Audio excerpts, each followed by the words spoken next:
દિયોદર તાલુકાના વાતમ ગામે 71 માતાનો શતાબ્દી મહોત્સવ યોજાયો।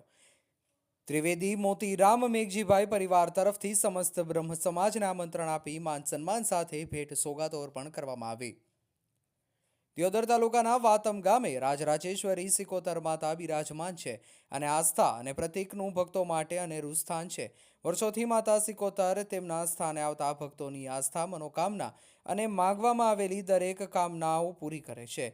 ત્યારે તારીખ 13, 14 અને 15ના રોજ શતાબ્દી મહોત્સવનું આયોજન વાતમ મુકામે કરવામાં આવ્યું હતું, જેમાં ત્રિવેદી મોતીરામ મેઘજીભાઈ પરિવાર તરફથી ત્રિદિવસીય ભવ્ય મહોત્સવનું આયોજન કરવામાં આવ્યું હતું, જેમાં સતત 3 દિવસ માં રાજરાજેશ્વરી 71 માતાનું હવન તેમજ શ્રદ્ધાપૂર્વક અન્ય કાર્યક્રમોનું આયોજન કરવામાં આવ્યું હતું, જેમાં સમસ્ત શ્રીમાળી બ્રહ્મ સમાજને આમંત્રણ આપવામાં આવ્યું હતું। જેમાં આજે તારીખ 15ના રોજ સમસ્ત બ્રહ્મ સમાજના વડીલો, આગેવાનો અને દરેક કુટુંબો આ મહોત્સવમાં હાજરી આપી અને શોભામાં અભિવૃદ્ધિ કરી હતી। તેમજ આવનાર તમામ સમાજના પરિવારોને મોતીરામ મેઘજીભાઈ પરિવાર તરફથી શુભેચ્છા ગિફ્ટ આપવામાં આવી હતી।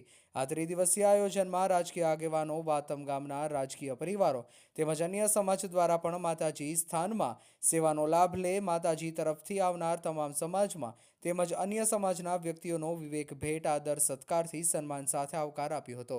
પ્રથમ દિવસે પૂરા વાતમ સમસ્ત ગામમાં ભવ્ય શોભાયાત્રા નીકળી માતાજીના ગુણગાન ગાવામાં આવ્યા હતા। બ્યુરો રિપોર્ટ, દશરથ બી પ્રજાપતિ, દિયોદર, બનાસકાંઠા।